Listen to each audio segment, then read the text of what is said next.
Hello and welcome to blackfilm.com. I'm your host, Ro Carter.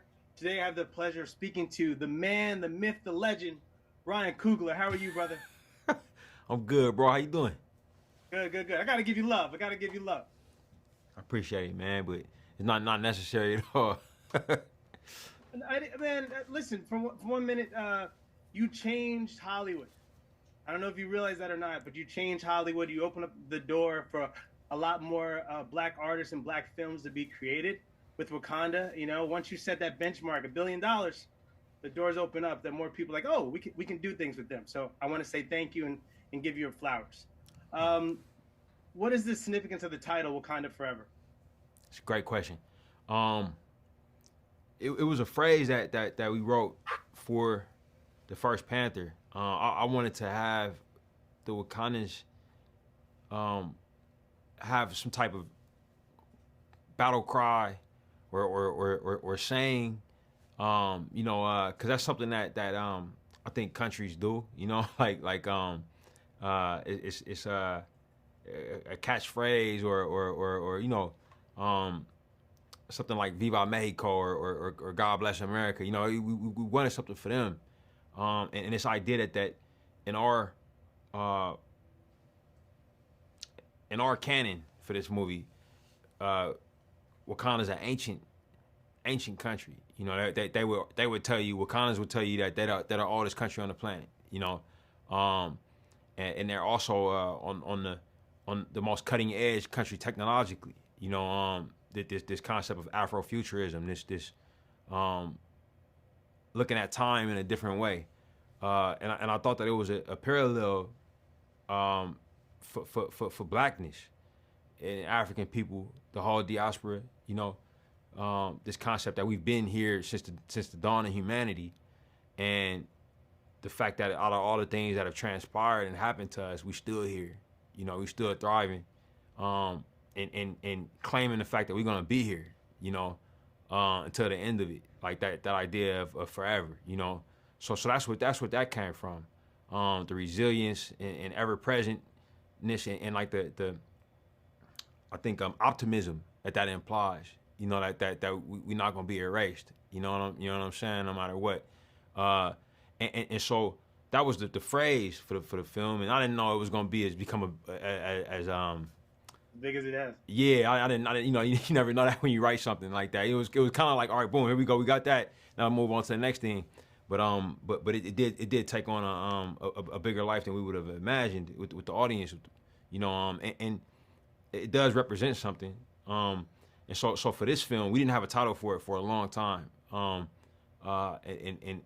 after we lost our guy, and decided we were going to keep going, and we understood like how resilient he was, and how I think, you know, you talk about me changing something. I mean, I think Chad changed me. You know what I'm saying? And I think I think he's the guy. You know, that showed what was possible through our medium for us. He was intentional with the roles that he took, and intentional in trusting and supporting me. You know, and I could never forget that. And I think that his impact will be felt forever. You know, even though he's physically gone, so that forever it made sense for this movie that we was gonna keep it rocking, we was gonna keep it lit for him. And so that's what the significance of the title is. That's why it's called that. I think that's the only title this movie could have. You know.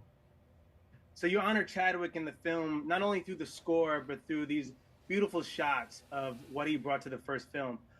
Do you think that Marvel fans will appreciate that, or be like, "Oh man, I want all this other stuff," or you didn't care? um, yeah, that's a great question, man.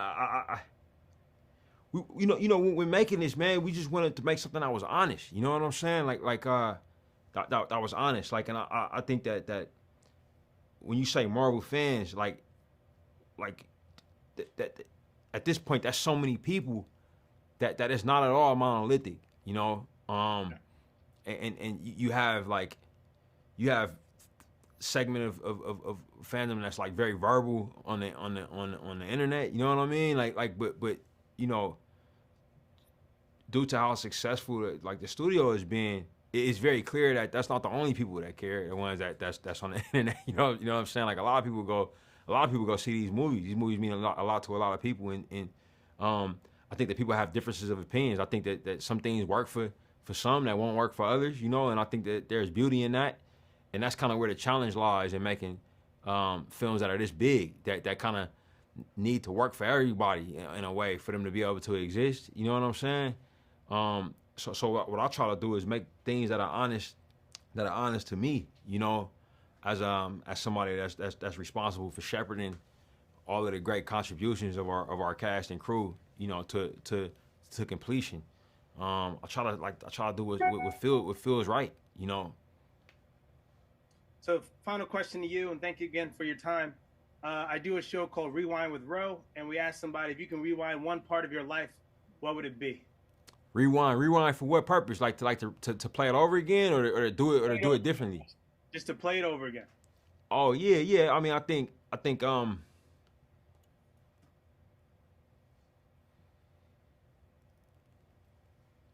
yeah, maybe the first day I met Chad. I think, you know, yeah, we were in a hotel room. I was doing a Creed junket, similar to this. It would have been 2015, and we kind of coordinated for him to sneak into the room because we were convinced if somebody saw him in that press lobby, because there was a little bit of rumors floating around about me maybe being hired for the jobs. We didn't want any press to see him coming into the hotel, and so he kind of like snuck in like in an incredible way. Like, I don't know how he did it. He literally told me that. He literally told me that. I was like, yo, how'd you do in here? He was like, that was the Panther. And then he sat down, you know. And I was like, yo, I'ma love this dude, you know what I mean? Cause I wasn't sure if he was joking or not, like the way he said it, you know. And yeah, man, we talked, and I was just like, I was really like moved and encouraged to do the movie, like just based off our conversation, you know what I mean? And he never stopped, you know, wowing me. I kind of look back on that conversation a lot. Like, so yeah, that'll probably what I would rewind, I think. Thank you so much, Ryan Coogler. I'm Ro with blackfilm.com. Thanks again, and hey, man, great movie. Great movie. Thank you, bro. Have a good one, man.